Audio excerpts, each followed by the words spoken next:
जय Shri Ram. Welcome to English learning classes. और इसमें हम पार्ट्स ऑफ ए स्पीच के लास्ट चैप्टर इंटरजेक्शन के बारे में पढ़ने जा रहे हैं। इंटरजेक्शन का मीनिंग विस्मयादि बोधक होता है। विस्मयादि का मतलब कुछ आश्चर्य वाली बातें होती हैं, कुछ मनोभावना में सडनली कुछ चेंजेज होते हैं और उस सडनली चेंजेस को हम विस्मयादि बोधक कहते हैं। क्या होता है?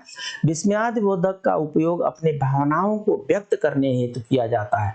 अचानक हुई किसी घटना से मन की भावनाओं को व्यक्त होना, जैसे खुश होना, दुख को प्रकट करना, भावनाओं को व्यक्त करने के लिए उपयोग में किए जाने वाले शब्द को विस्मयादि बोधक शब्द कहते हैं, इंटरजेक्शन कहते हैं। इंटरजेक्शन का स्पेलिंग आप लोग देख लेंगे। बहुत लोग जे के बाद यू यूज कर देते हैं, गलत हो जाता है। जे के बाद ई है, इंटरजेक्शन है, इंटरजंक्शन नहीं है, इंटरजेक्शन है। इसलिए इसका आप स्पेलिंग 2-4 बार लिख करके प्रैक्टिस कर रहे हैं। और सबसे बड़ी बात यह है कि जितने भी इंटरजेक्शन वाले सेंटेंस है वो लास्ट के में उनका ये एक्सक्लेमेशन मार्क, ये नोट ऑफ एक्सक्लेमेशन भी कहते हैं, और एक्सक्लेमेशन मार्क यहाँ पर आता है। विस्मयादि बोधक चिन्ह आता है यहाँ पर। ये फुल स्टॉप जैसा ही होता है। फुल स्टॉप के नीचे ये खड़ी लाइन और उसके नीचे एक फुल स्टॉप लगता है, तो ये इंटरजेक्शन सेंटेंस में कन्वर्ट हो जाता है। इंटरजेक्शन सेंटेंस से कौन कौन से भाव प्रकट होते हैं? प्रसन्नता के भाव भर प्रकट होते हैं, हुर्रा, हा। सैड का भाव प्रकट होते हैं, आह, अलास, ओह। सरप्राइज का भाव प्रकट होता है, व्हाट, आहा। अप्रूवल का प्रकट होता है, प्रशंसा, bravo, well done, India won the match. Attention, ध्यान, लो, यस। एड्रेस, संबोधन, हेलो, हाय। पार्टिंग, विदाई के समय, एडेयू, फेयरवेल। ये सब जो चीजें हैं, ये शब्द जो हैं, ये हमारे अंतर भावना को प्रकट करने के लिए प्रयोग में लाए जाते हैं। तो यहाँ पर तो 6 टाइप के इंटरजेक्शन लिखे हैं। इंटरजेक्शन ऑफ ग्रीटिंग, मिलने के लिए। इंटरजेक्शन ऑफ जॉय, प्रसन्नता के लिए। अटेंशन, कुछ ध्यान देने के लिए। अप्रूवल, कुछ अप्रूवल के लिए, प्रशंसा के लिए। सरप्राइज, कुछ अचानक हो रहा उसके लिए। और सौरो मतलब कुछ दुख वाली बात हो उसके लिए।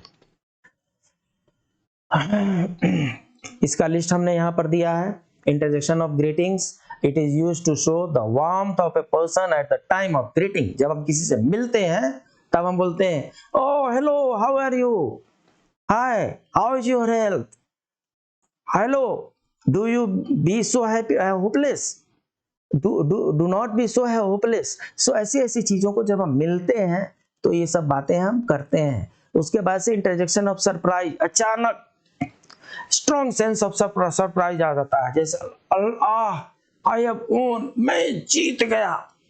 जीतने की कोई संभावना नहीं थी, मैं जीत गया, खुशी से पागल हो गए, तो उसको भी इंटरजेक्शन ऑफ सरप्राइज में कर लाते हैं। इंटरजेक्शन ऑफ जॉय, ये भी खुशी का क्षण होता है। वो व्हाट ए ब्यूटीफुल हाउस, किसी के घर को देखने गए, क्या सुंदर घर है। स्ट्रॉन्ग सेंस ऑफ अप्रूवल और agreement such as bravo, welcome, brilliant, well done, you have done it. अगर कोई आपका दोस्त है जो अच्छा काम कर लेता है, well done. Interjection of attention, attention of others like the look, listen, behold. Example, listen, walk slowly, मतलब उसको आप अटेंशन दे करके और कुछ बताना चाहते हैं। और इंटरजेक्शन ऑफ सॉरो भी होता है, और इसमें क्या होता है, word shows the emotion of sorrow at an unfortunate event such as alas, ouch, oops, alas, she is dead now, oh that hurts। so ये सब जो चीजें हैं ये हमारे इंटरनल फीलिंग है। इनको मैं थोड़ा विस्तार से और बताता हूँ आपको। खुशी व्यक्त करने के लिए क्या करते हैं? जॉय करते हैं। जब हम प्रसन्न हो गए तो जॉय करते हैं, और जब जॉय करते हैं, ग्रेट, ओ, थैंक्स, हुर्रा, ये सब शब्दों का हम प्रयोग करते हैं। दुख व्यक्त करने के लिए, जब हम दुखी हो जाएं तब हम क्या कहते हैं? ओहो, माफ करना, हे भगवान। जब आश्चर्य बोध करना व्यक्त करना होता है तो क्या करते हैं? हे भगवान, मेरी खुशनसीबी, मेरा किस्मत बहुत जबरदस्त, बहुत बढ़िया। क्या बात है, वो, ओह माय गॉड, अमेजिंग। सो इस तरीके के शब्दों का प्रयोग हम करते हैं आश्चर्य व्यक्त करने के लिए।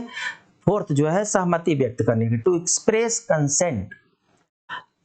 कृपया, बिल्कुल, बहुत अच्छा किया, जरूर, सच में, आदि, please, certainly, well done, sure, true, ये सब शब्दों के लिए हम सहमति व्यक्त करने के लिए, कंसेंट के लिए ऐसा शब्द प्रयोग करते हैं, गलती को व्यक्त करने के लिए। टू एक्सप्रेस मिस्टेक, ओह ओह नहीं, हे भगवान। आइए कुछ उदाहरण समझते हैं। भगवान आपका भला करे, God bless you my son, oh what A pretty girl, कितनी सुंदर लड़की है। तो ये सब जो चीजें हैं, इसमें नोट ऑफ एक्सक्लेमेशन सेंटेंस के लास्ट में आता है, ये एक्सक्लेमेटरी सेंटेंस है। जब हम सेंटेंस की चर्चा करेंगे उस समय फिर से हम इसको पढ़ेंगे, एक्सक्लेमेटरी सेंटेंस को, विस्मयादिबोधक वाक्य को। यहाँ पर विस्मयादिबोधक शब्द को पढ़ रहे हैं। तो इसके साथ पार्ट ऑफ स्पीच हमारा समाप्त होता है। फिर मिलते हैं अगले चैप्टर में, तब तक के लिए जय श्री राम।